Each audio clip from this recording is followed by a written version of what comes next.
Hello there everyone. Today I want to show you how to make this flat wire Kumihimo bracelet using two colours of wire. And with this technique we can achieve this look where we have one of the colours running through the whole middle of the bracelet and then the other colour is the border on both sides there. So in this case I'm just working with a copper and a silver wire to give it that nice contrast and mixed metal look. So this is what you can achieve. So if you want to learn how to make this, then keep watching. So these are the things that we'll need.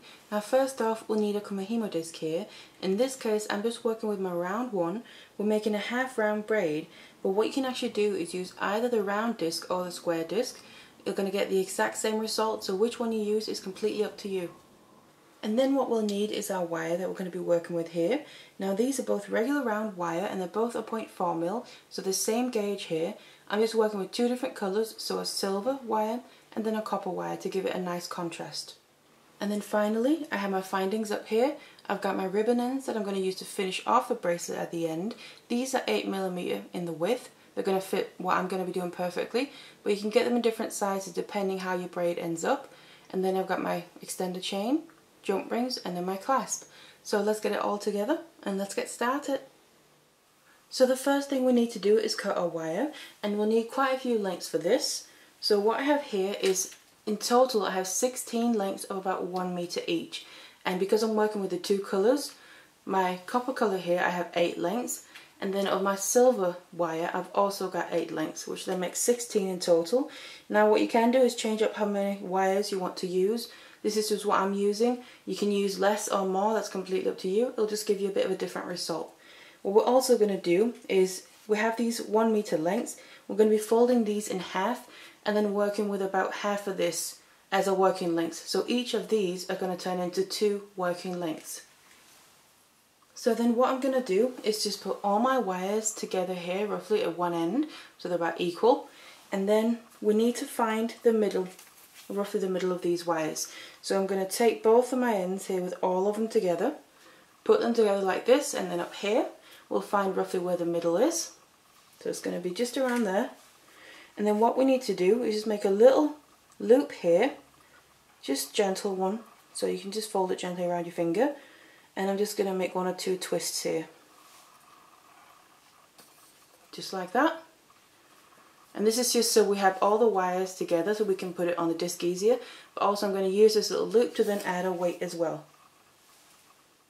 So then we need to get a Kumihimo disc out and then take our wires with that loop, put that loop down through the middle, and then start distributing all the wires around all the dots on the disc here. So this is then how you want to set up the disc. Now like I said, we need one group of wires here. We have 4 lengths of wire per group that acts as one. We need one group around each side of every dot all the way around the disc there. And then what you need to do, if you're working with 2 colours like I'm doing, the colour that we want running along the inside of the bracelet we need to place in this slot. So the top ones on each side and then the 2 bottom ones around the bottom dot there. So that's where I have my copper ones, because it's the copper colour wire that I want running on the inside of the bracelet, and then kind of the border colour is going to be the silver. That's placed around the top dot and then the bottom on each side. So now this is then also where I want to add my weight in.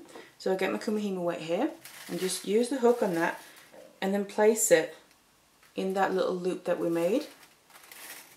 So that's going to help us now pull through while we're creating the braid. So then now to start creating the braid, we need to start moving our groups of wire here in the correct positioning.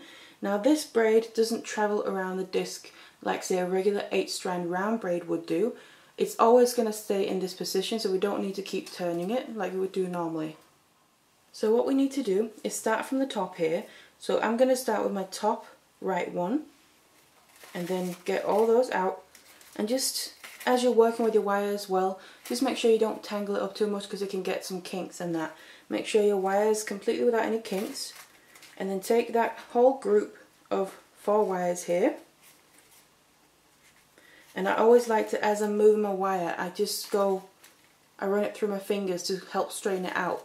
It makes it more malleable, but also you avoid, if you have any kinks there, you don't want them to actually end up inside the braid structure there. So I'm going to take my top right one, bring it over to the opposite side, so top right going over to the left side, below the pair on that left side just there. And then we need to take from the top again, but on the left side, again, just run it through, bring that across over to the opposite side below that pair on the right side. So we're now taking the top two groups of wires there. So we then basically need to repeat the same thing with the bottom one here. So take the right one. I started with the right one on the top, so I'm also going to start with the right one on the bottom here. Bring that group free. Just run it through your fingers and then take it over to the opposite side, now on top of these groups of wires here. So from the top right one, we went over to the opposite side on the bottom, and then from the bottom right one, we went to the opposite side on the left here, but on top of those groups on the side. So that's what we want to do. Always go to the opposite side basically. So the bottom left group here, bring it over to the right and on top of the side groups there. So the next step we need to do is work with the groups of wire here that's right on each side of the dots on both sides there. So what we need to do is take, on this right side first, I'm going to take the one right above the dot, so not the right top one, but from the original pairs. I'm going to take that, bring it up into the middle and then down. So again, the one that was on top of the disc comes down towards the bottom of the disc, but stay on that right side of that dot down there.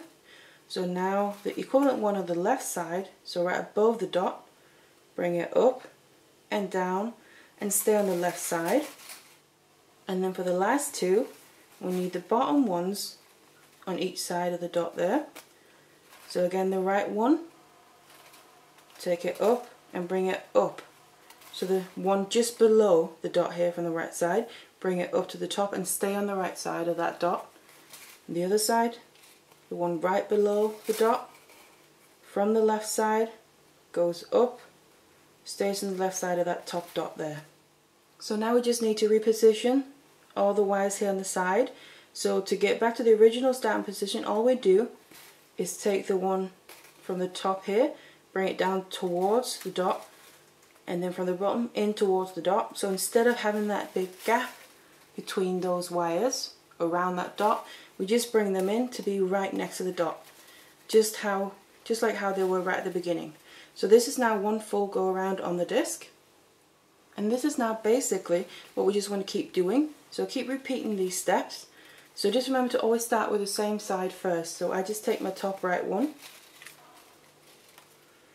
just smooth them out, bring it across to the opposite side, so over to the left and below them groups on that left side. Take the top left one, smooth it out, bring it across to the right side below the groups on the side. So now we take the bottom right one, bring it up and over towards the left side but on top of the groups. So the bottom left one, up over towards the right side but on above the groups on the side there. So now to sort out the side ones again, we bring the one right above the dot on the right side here up and then bring it down, stay on the right side of that bottom dot. Same thing with the other one. Release that one just above the dot from the left side, bring it down and stay on the left side of that bottom dot. And do the other ones, the ones right below the dots on the side. Take it up, stay on that same side where you took it from, of that dot, and the other side here. Release it, bring it up and over, and stay on that left side where you took it from as well. So now all that's left to do again is reposition all the groups of wire here that are on the side. Just bring them in close to be right next to the dot there, and the same on the other side as well. Just like that. Make sure all the way along, just keep smoothing out your wires to avoid getting your kinks. So that's the steps that you need to take. This was now the second go around. You just want to keep doing this until you've run out of wire to use. I've now kept braiding here until the ends of my wires have gotten quite short. So what we need to do now is just take this off the board. And because this is wire that we're working with instead of cord, we don't have to worry about this unraveling when we do that. So all we do is just release all the wires here. We don't have to keep hold of the middle there of the braid because it's not going to come undone. So like this. And then there we have our finished length of braid. And then this is what it looks like. So this is the effect that you get. And like I said, I have my copper on the inside there, and then the silver wire kind of borders on the outside. So this is what it's going to look like. And like I said as well, you can use more lengths of wire in each group there, and that will then widen the bracelet, or you can use less. That's completely up to you. But then this is the finished look. So then all that's left to do is finish off the ends of our braid here, so we can then comfortably start wearing it, so turn it into a piece of jewellery. In this case, I'm going to make a bracelet. So all we need to do is, obviously this is the opening with all the leftover tails of our wire. All I'm going to do is cut that down. I'm going to use my flush cutters, just take some wire cutters, and then just cut straight across basically. Just take a few wires at a time. Get rid of all these. So then once you've done that, this is where we need to get our ribbon ends out. So these little guys. And these ones are 8mm in my case. They're going to fit this braid perfectly right in the end there. So we need to use this to close off that end and make it nice and secure, and then also to use that loop on them to be able to attach a clasp. So what I just like to do first is grab some chain nose pliers here, and then right at the end where I'm going to attach my ribbon end, I just like to roughen up the end a little bit basically. So I'm just going to grab a few wires at a time and just bend them inwards. So the outside ones here, in my case some of the silver groups, I'm always going to grab them and always bend them inwards, because otherwise they'll be sticking out of the side of your ribbon end. You don't want that. Go to the other side as well, just bend them inwards. And I'm just doing this to basically get the glue, because I'm going to put glue inside the ribbon end as well. Give that a little bit more of something to grab onto and get in between. It's going to make it a little bit more secure long term. And grab some of your wires in the middle here, and also just bend them back and forth. Just make sure nothing is sticking out too far to the side there. So then when you've done that, what I'm going to do then is get my glue out. And in this case I'm just using the E6000. I really like using this for these types of things. So finishing off bracelets with ribbon ends and stuff like that. So get that, and then take one of my ribbon ends there. I usually just use a toothpick to apply it with, because we only need a little bit here. So get a bit on your toothpick, and then just get it inside of this ribbon end. So just make sure you coat the sides here, and then I'm also just going to get a little bit more glue and just coat the end of my braid as well. I just like putting a little bit around here and making sure that I get it in between all those wires that we bent, because that's what's going to really make it nice and secure and last more long term as well. So something like this, and then we take that ribbon end, place it on top there, make sure all the wires are inside, both front and back. Then I'm going to take my chain nose again and then start squeezing this down. So I usually just hold it like this with my fingers to make sure it stays in place, and then I start going in and just gently doing a bit at a time to make sure it doesn't move out of place. And then once I'm almost all the way down, I'm going to just double check that it sits correctly, and then give it one last squeeze all the way across like that. And I always like to come in from the bottom as well. Make sure you press down the sides so we don't have two open gaps there, just like that.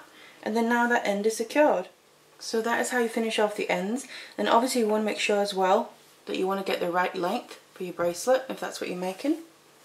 So I would just get my measuring tape out, measure it from the end. You can do this before or after you add your clasp, it doesn't matter. And then just measure it, cut it to almost the size that you want it to be. Remember, we need to add the clasp as well. It's going to add a bit of length. So I want mine to be about 7.5 inches, so I'm going to cut it at 7 inches there. Do the same thing, cut it all the way across with your pliers, your cutters there, to get a straight line, and then just repeat attaching the other ribbon end to that end. And once you've done that, you have both ends finished.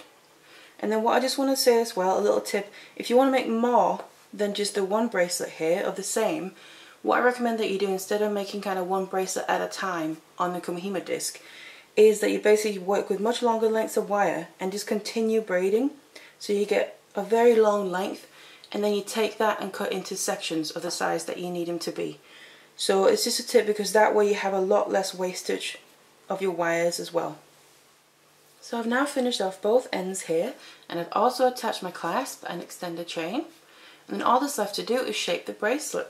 So you can either shape this around something if you have the size and shape that you want it to be, or if you don't, you can always just use your hands and fingers and gently put some curves in there. So go from the middle, from side to side, and then just do it a bit at a time. So don't go to one place and make a big curve, but just gently a bit at a time here. You can get a nice curve in there, and then it'll gradually become more and more bracelet shape. So then once you've done shaping it here, then we have a finished bracelet. Just like this. And also, I just want to say, this braid, there is kind of two sides to it. They are very similar, but they are slightly different.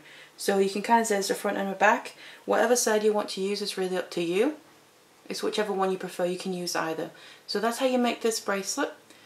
A wire Kumihimo one in a flat pattern like this. So I really hope you enjoyed this tutorial, and thank you very much for watching. Hello there everyone. Today I want to show you how to make this multi-strand hollow Kumihimo braid using wire, and this is what it looks like. So I'm just using two different colours of wire here, a silver one and a copper, to give a really nice effect, but you can obviously use whatever you want to. You can also use a different gauge with this. I'm using 0.8, you can use 0.6 if you want to. It's going to work exactly the same and get a similar result, just a different gauge wire. So if you want to learn how to make this, then keep watching.